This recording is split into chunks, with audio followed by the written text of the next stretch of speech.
Hello Year 3! Today we are going to look at inverted commas. Sometimes you might have heard these referred to as speech marks. Have you noticed some punctuation around the words that are being spoken when we write it as direct speech? These are called inverted commas. They show that these are the words that are being spoken. What other punctuation marks do you notice?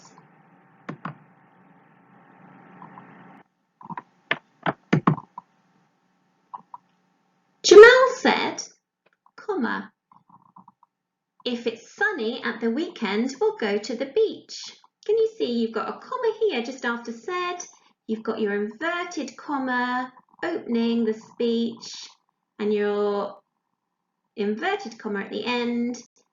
Now your punctuation, this little full stop here, is just inside.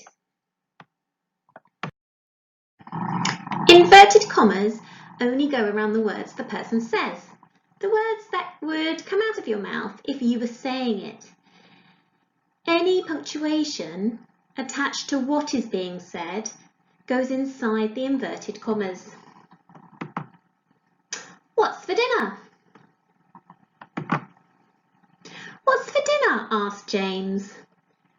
You'll see the speech opens with an inverted comma. Just before what? After dinner, you'll see the question mark, and then after the question mark, you'll see the second inverted comma that closes the speech. Asked James, full stop at the end of the full sentence. What other punctuation do you notice, and where is it? Let's look at this sentence. What's for dinner? Asked James. Your question mark is inside the inverted commas. That's because it's connected to what was said. What's for dinner is a question. There is no capital letter on asked, and that is because it's still part of that one sentence. There is a full stop at the end of the full sentence. Can you see it? Just after James. Okay, let's look at another one. Time for bed, yawned Dad. There's a comma inside the inverted commas after bed. And that's because it's not a question, so we don't need a question mark. There's no capital letter for yawned. And there's a full stop at the end of the sentence. Now, yawned is another way of saying said. Just like on the last slide, it said asked. Lots of different ways of saying the word said can be used when we're using direct speech, and it's nice to vary it.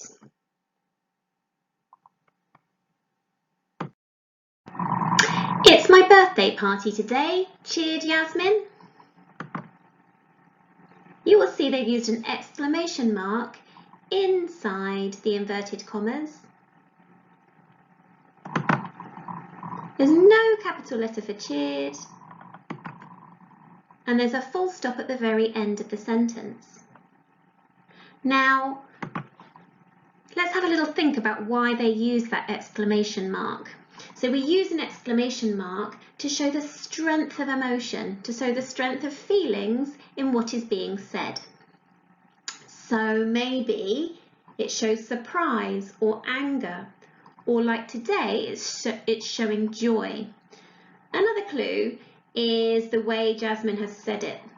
So basically she said cheered, which means there's quite a lot of strength of emotion in the word cheered, but other clues could be if it's shouted, exclaimed, yelled, anything that shows a strength of feeling.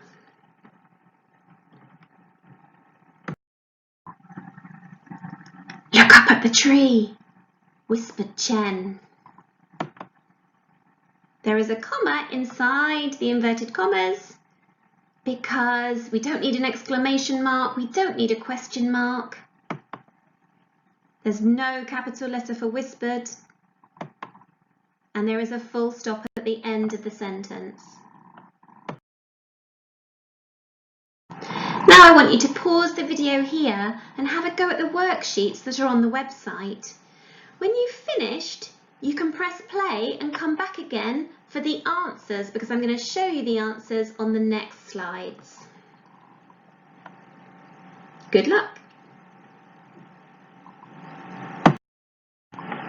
Right, welcome back. Hopefully you've had a go at those worksheets and you didn't find them too tricky.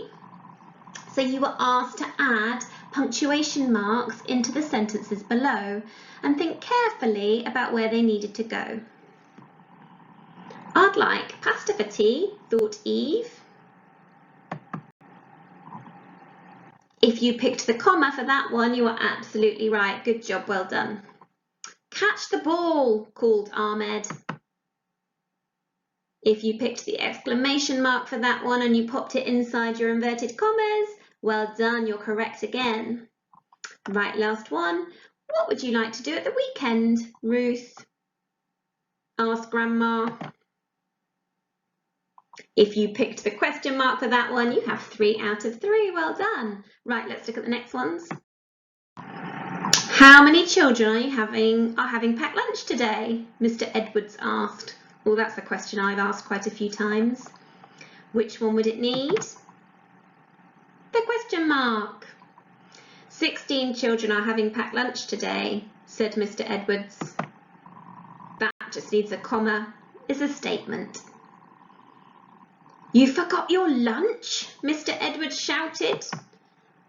That would need an exclamation mark. So well done if you got those right. If you didn't get them right, just have a little think about why that was. Would you get them right next time? So for these, you needed to rewrite the sentences in your books with the correct punctuation. So I'm going to show you what that looks like on the screen. I'm going to ride my bike in the park, Chen told his mum.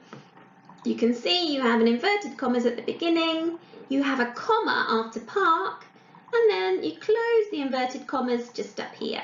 Hopefully you've added a full stop to the end of your full sentence. Next one, can I have a cheese sandwich please? Asked James. So you have your inverted commas at the beginning of your sentence, then you have your question mark just inside because it's a question. Then you closing it with your inverted commas and then a full stop at the very end of the sentence. Last one, don't go in there, shouted the man. For this, you need to open the inverted commas just before don't. You need an exclamation mark because the man is shouting.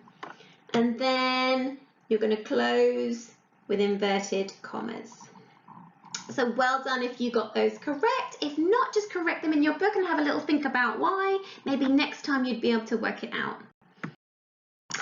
So the last thing to say is that there is some quiz sheds on Spelling Shed. We've not done these before, but there are a couple of quizzes that I've set you on Spelling Shed. These are the codes, but I think if you log in there, they should be set for you. So have a go and we'll see how that works. Well done for today, Year 3. Speak to you soon.